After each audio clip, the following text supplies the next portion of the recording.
be done for him. Because, hey, formula is amazing. A+ formula, I supplemented with it sometimes, and it was the best. But because there were all these doctors telling my ex, keep him breastfeeding as much as possible. We're so glad you're letting your soon-to-be ex-wife do this. He's like, yeah. It was a confluence of so many amazing events, and I'm extremely grateful for it. You know, we've talked about some of the ways that your divorce worked out as well as it could. Yeah. You know, are there, and maybe you have some ideas on this, Kevin, are there laws that could be put in place that would help more divorces go that way without having to rely on a partner who's OCD or pro breastfeeding? I hate to say it, but I don't think so. I think part of the problem is a lot of people come to the divorce process and expect it to give them some kind of resolution on their marriage. And the judge is just never going to do that. The judge is never going to say you were the good partner, they were the bad partner, and it's totally their fault. That's not the judge's job. The judge's job is to say you have this much money and this much debt, and here's who gets what. Goodbye. I think part of the I think what would help is it wouldn't be laws that impact the divorce process itself. I would think it would be an awareness of what relationships are and how they work.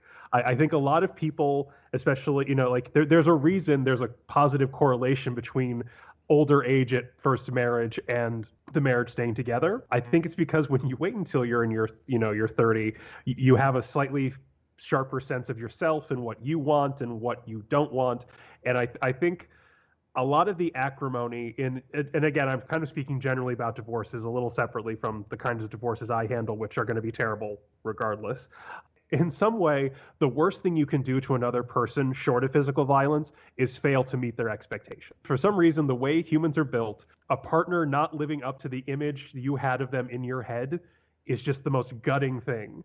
And I think if we gave people better resources to understand themselves and the fragile humanity of their partners before they got into a long-term relationship, I don't think it would necessarily make a relationship last longer when it shouldn't, but I think it might give everyone the kind of perspective to get out of it cleaner. If you ever want an education, sit in a divorce courtroom. They're usually the busiest courtrooms in the building, and you watch like 10, 15, 20 cases, if that at the minimum, in a morning go by.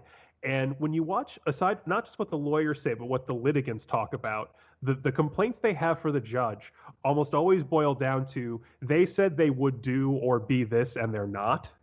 And that's the worst part. More than any other thing, that's what the cases I see that take forever, they latch onto. And so I think like part of my frustration as a practitioner is I think a lot of people think that there's some law we could eventually pass that would make the divorce process go more smoothly. It's just not. It'd be like saying if we pass a law, surgery won't hurt. There's just there's a fundamental sadness and badness, and I'm not trying to rhyme, to a divorce, to the end of a long-term relationship that is simply unavoidable. I think a lot of the acrimony and the digging in on what to the lawyers in the room seem not worth it, but to the parties absolutely is worth it, I think would just be a better kind of like, no one follows the fairy tale after they get married. Like no one ever got to like 2 years in, Cinderella's ennui with her life and the prince not coming home when he said he would. I think if people had a better sense of what a marriage actually was before they started one, I wouldn't go so far as to say it would make more marriages last longer, but I think it would make their ending feel less bewilderingly catastrophic. Like if people understood sometimes your relationships end, and that's part of life. Maybe that would take some of this sting, because I think a lot of people when they're going through divorce are processing the sense of I'm a failure, that there was something that should have been done to make this relationship work. And sometimes I think, and a lot of times I think that's just not the case. The sad short answer to your question is no. I don't think there's a change in the law that would make divorce not difficult.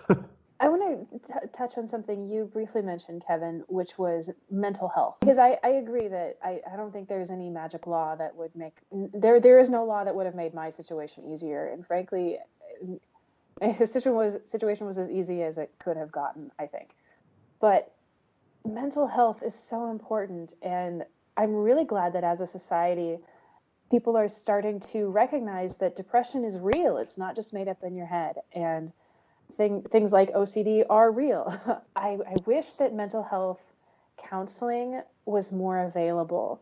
So while I don't think a law could fix it, I think greater access to affordable, quality mental health care would be amazing, which in my world, because I look at health insurance contracts all day, and I could talk about health policy much longer than anyone really wants me to ever.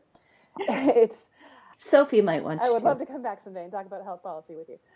Yes, But please. yeah, is mental health is something that's covered under the majority of health insurance plans now, but some have been grandfathered in and don't. But because the need for mental health is so great in the Minneapolis area anyway, a lot of our mental health practitioners, they don't have to take insurance. Many of them do, but they'll be like, I only take these two insurances and not all those other ones. So if you are lucky enough to have health insurance that has a good mental health network that you can access, but then to also find one that has hours that you can get to, oh, it's so hard. And I wish that as part of like the divorce proceedings that like I wish that it was mandatory that you go to mental health counseling, but that it was also just like free. And like in my dream, it would be something like you're getting divorced as part of this process. You are required to go to 10 mental health counseling sessions just for yourself, just to work on yourself. That would have made things a lot easier for me at the time. As it was, I did go see a absolutely wonderful mental health counselor who is part of the reason why I'm so functional today and sounding quite cheerful as I'm talking about the worst time of my life. But if I could have, I had to wait until I had the time and the money and basically be divorced to do that. So if I could have done it during, oh, oh man, I'm getting dreamy eyes over here just thinking about it. And I mean, that's not necessarily just useful during divorce either. I am not divorced, full disclosure. My husband and I have been married for almost 10 years, but my husband is a recovering alcoholic, and he hit rock bottom when we were married. And so this was before the Affordable Care Act, we also had trouble affording counseling for both of us. And it would have been just amazing to have, really affordable mental health coverage during that really difficult time. We did end up coming out of it as a couple, but it still would have been, much better for our relationship and for us as individuals too if we'd had better access to mental health counseling. Yeah, I've been outspoken on this podcast about the need for better mental health counseling and how important it was to my life. I don't think Matthew and I ever faced any serious problems as a couple, but if my anxiety had gone on longer, I think it's entirely possible that we would have faced problems because it was certainly affecting my life and it was affecting my parenting. And Marie, you've found yourself, I know, as sort of an informal counselor to women who are considering divorce. Oh gosh, yes. I think it's great that you can serve in that role and that people feel comfortable coming to you, but I wonder if some sort of more formal position like that,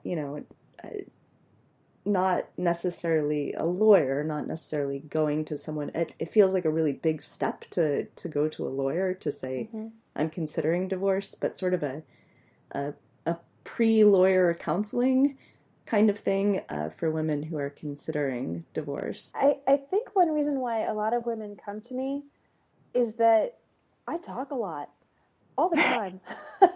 And I'm very open about the fact that I am divorced and also that it was the right decision for my family, because there is a lot of shame about being divorced. I absolutely feel shame that my ex and I couldn't make it work. And I definitely sometimes lay in bed and I think, what if I had done this? What if? And it's awful. And so when I see my friends, if they mention that they're struggling in their marriage, I'm like, oh, honey, I've been there. Let's talk about that. I've always known that the initial consult with a divorce lawyer is free.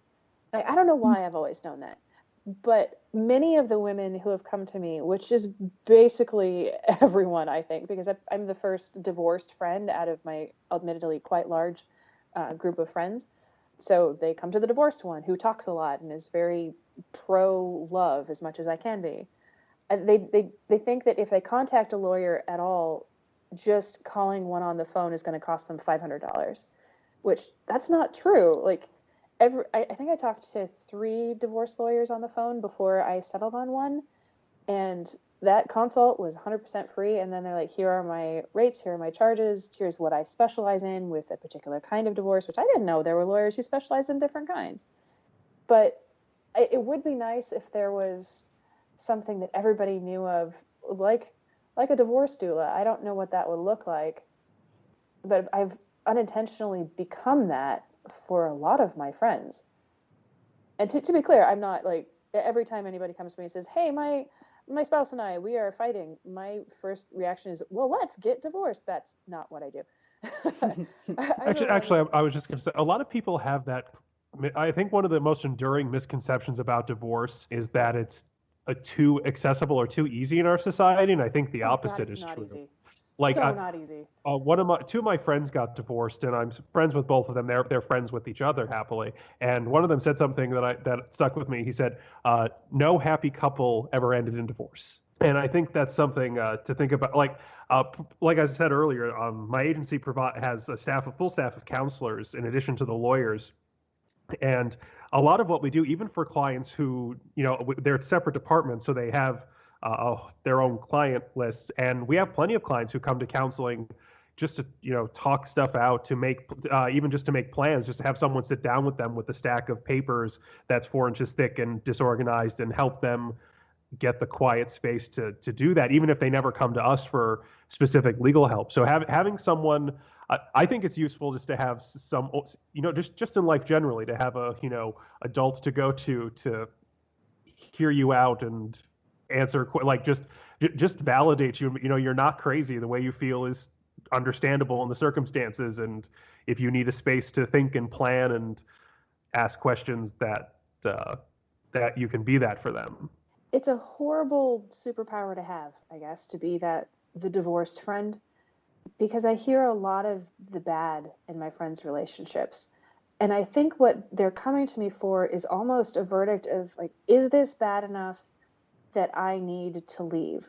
Or can we work this out? Like, they're almost asking me to absolve them if they do want to leave, or fix it for them if they don't, which that isn't something that I can do. And I don't think anyone can do that for a divorced or divorcing or thinking about divorcing couple. That drives me crazy. Like the idea that you need to have someone else validate just that feeling, just like, especially for my clients, it drives me crazy where it's like, where they minimize what's happened to them, or they're like, well, I guess it wasn't that bad, or like, it's like, no, you are completely allowed to feel however you feel about the state of your relationship.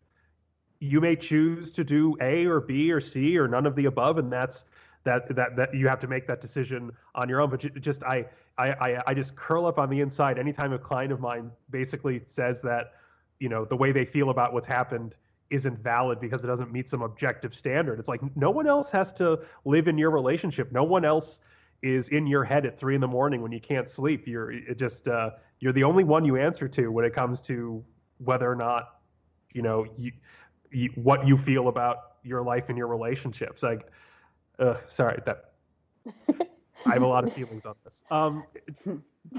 You're allowed to have feelings, and Thank your you. feelings are valid. I want you to know that. You don't need our permission to have those feelings. I'm such a jerk.